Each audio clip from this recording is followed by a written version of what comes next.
In August 1931, a submarine approaches the edge of the known world. It's about to enter a massive frozen unknown, a part of the world that remains largely unexplored. On board are a group of daring explorers determined to uncover the Arctic's great mysteries, setting out to not only reach the top of the world, but to discover what lies hidden beneath it in a new kind of exploration machine. And during cramped conditions and frigid temperatures, they'll push ahead for thousands of kilometers under the ice. But as days turn to weeks, the expedition will go horribly wrong. For centuries, explorers tried repeatedly to reach the top of the world. At first, they used ships battling frigid temperatures and treacherous sea ice. Their vessels often became trapped, stranding crews with little hope of rescue. Later, explorers tried with dogsleds or even on foot, often ending tragically. Over the centuries, hundreds of explorers perished. So challenging was the Arctic that the first undisputed discovery of the North Pole wasn't until 1926, and it was only from the air, in a modified airship that never even touched the ground. So, when accomplished explorer Sir Hubert Wilkins planned to set foot on the North Pole, he was convinced there was a better way to do it. The North Pole doesn't lie on a continental landmass like the South Pole. Instead,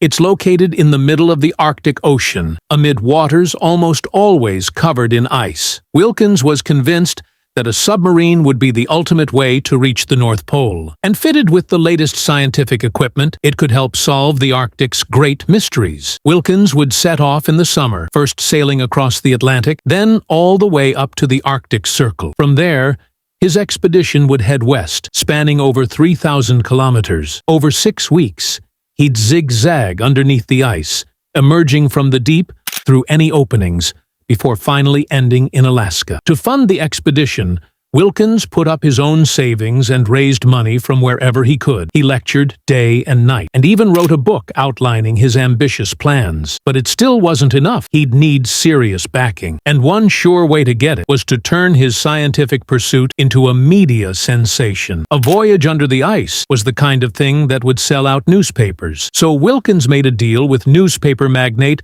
William Randolph Hearst, a man with a flair for sensationalism. Hearst would get exclusive publishing rights, and Wilkins would get his funding. And to create even more buzz, Hearst orchestrated for Wilkins to meet up at the pole with a second expedition. The massive airship Graf Zeppelin would fly overhead, just as Wilkins emerged from the ice, captivating the public with headlines of the pole being conquered from above and below. If he could pull off the stunt, Hearst offered Wilkins a $150,000 prize. All that was left was to find a submarine. Wilkins planned to reach the North Pole in the Nautilus, a retired World War I-era tech sub that had been heavily modified by renowned naval architect Simon Lake, and it would have to do what no submarine had ever done before. The voyage would be fraught with danger, including the risk of a collision with the sea ice. So Lake reinforced the Nautilus's bow with heavy steel plates and concrete, and added a hydraulic impact absorber to soften the blow. But the ice above could also prove deadly, so Lake fitted the top side with sledge runners,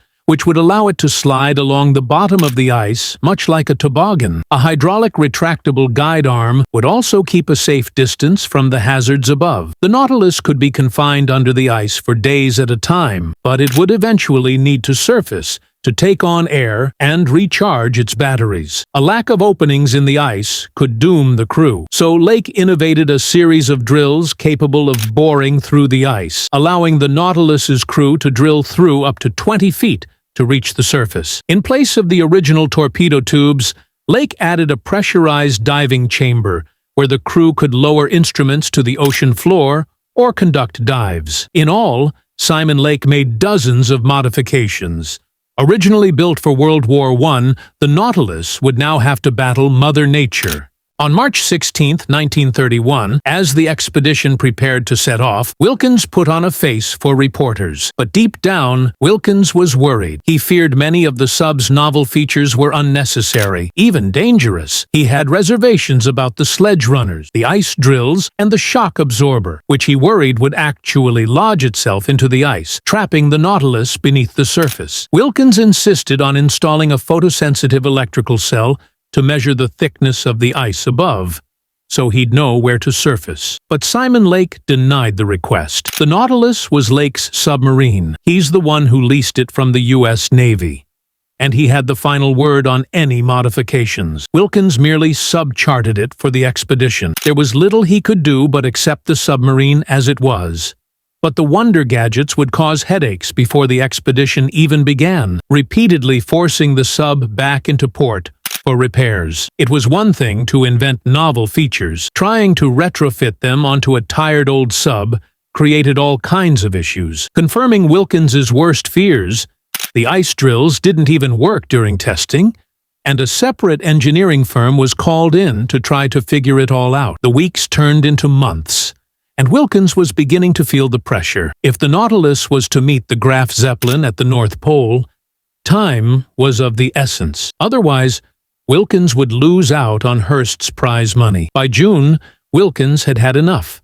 Mechanical issues be damned. It was time to get going. The journey across the Atlantic was grueling. The tiny sub was easily tossed around by fierce North Atlantic storms. The crew were also beginning to learn just how uncomfortable the Nautilus was. The submarine was cramped and claustrophobic to begin with. Now loaded up for the expedition, there was even less space. For 20 men, there was just a single toilet out in the open between two roaring diesel engines. The crew would have to spend their entire day standing, because there wasn't anywhere to sit. Only a handful of bunks shared amongst the men provided any relief. Wilkins sent Hearst daily radio updates documenting the harrowing journey. This morning, an extra heavy wave swept the decks and carried away the screen before the bridge. Nearly everyone aboard was seasick, and when the Nautilus's bilge pump failed, sewage, oil, and vomit began to swill around the crew's feet. But as the tiny sub battled the fierce Atlantic, things only got worse. The fourth cylinder of our starboard engine is badly cracked. Forced to shut down one of its two engines, the Nautilus could only limp forward. On June 13th, a week into the journey, the Nautilus stopped sending radio updates.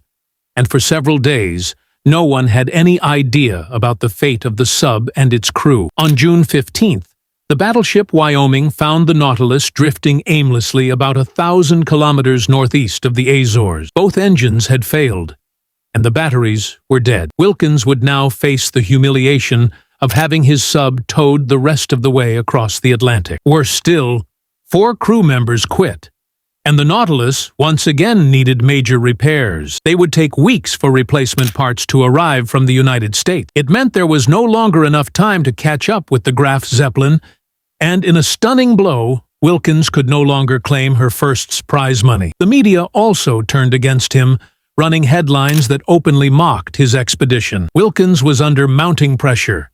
His submarine didn't work, his crew was demoralized, and winter was fast approaching. At this point, just about anyone else would have thrown in the towel, but this was Sir Hubert Wilkins. Even months behind schedule, Wilkins pressed ahead. On July 28th, the expedition finally left for the North Pole. The Nautilus was still riddled with problems, but the crew had gotten used to making repairs on the go, and any major issues were fixed during scheduled stops. By August 15th, the Nautilus had reached the last inhabited land before the Arctic, and Wilkins was finally sending out upbeat progress reports. And on the 19th, the Nautilus reached the first ice floes. To celebrate, the men were given a break from the cramped conditions and began collecting scientific data. Back home, Hearst relayed fascinating new discoveries, like a warmer layer of water deep below the surface, thought to be vital for predicting weather. After traveling a week in the ice, the Nautilus reached 82 degrees north, further than any vessel had ever made it under its own power. It looked like Wilkins would actually do it. He would travel 1,000 kilometers under the ice. But as the world read about Wilkins's achievements on board the Nautilus, things were not as they seemed. Wilkins had once again nearly put on a brave face. In reality, the crew were exhausted and freezing. The Nautilus had no heat or insulation. Nothing but bare metal separated them from the frigid Arctic waters. The crew were constantly sickened with food poisoning and dosed with lead from the soldering in the submarine's pipes. Attempting the pull this late in the season would be extremely dangerous. And without exception, Everyone wanted to turn around and head home. Everyone except Wilkins. On August 27th, he gave the order to dive beneath the ice. But the Nautilus refused. The diving rudder, the mechanism that controls vertical motion underwater, just wouldn't respond. Wilkins sent a diver to investigate, and he soon returned with a stunning discovery. The rudder had simply disappeared. Maybe it had fallen off and somehow no one noticed. Or maybe, as Wilkins suspected, the crew had sabotaged the sub in an attempt to end the expedition. By this point, even Hearst was publicly urging Wilkins to return home. But again, things weren't what they seemed. In a private message, the Hearst Corporation pressured Wilkins to continue to the pull, reminding him of their agreement. And that left Wilkins with an impossible decision. Return home to certain failure and financial ruin, or press on and risk the lives of the crew. On August 31st, Wilkins ordered the ballast tanks flooded, and trim set 2 degrees down. He would force the Nautilus to submerge by ramming it under the ice. The sound of the sledge runner scraping against the ice reverberated right through the superstructure, as if the Nautilus was being torn apart. It's as though Wilkins had lost his mind. He couldn't possibly reach the pole in the crippled sub. But faced with an endless string of setbacks, Wilkins seemed determined to prove a point. They pushed on for several kilometers before Wilkins ordered a test of the ice drills. For hours, the crew tried in vain to bore through just a few feet of ice. Each time, Simon Lake's patented drill would only go so far before jamming. It was hopeless. On September 6th, Wilkins finally sent out the radio transmission that, by now, everyone was hoping for. Our Arctic trip is over. Wilkins had taken the Nautilus where no submarine had ever gone before. But it would be another 3 decades before anyone successfully traversed the Arctic underneath the ice. Sharing the same name, the nuclear-powered USS Nautilus could stay submerged for weeks at a time. It made its first polar crossing in 1958, returning home to huge fanfare. By that point, Wilkins's attempt had long been forgotten. The original Nautilus now lies sunk on the ocean floor off the coast of Norway. After the crew returned from the Arctic, the sub was deemed too worn and damaged to be worth saving, and it was deliberately sunk. Prior to the Nautilus expedition, Wilkins was considered amongst the greatest explorers of the 20th century, having made immense contributions to our understanding of the North and South Poles. But his final expedition left him financially ruined and largely forgotten by history. After passing away at the age of 70, Wilkins's final wishes were fulfilled when the crew of the USS Gate scattered his ashes at the North Pole.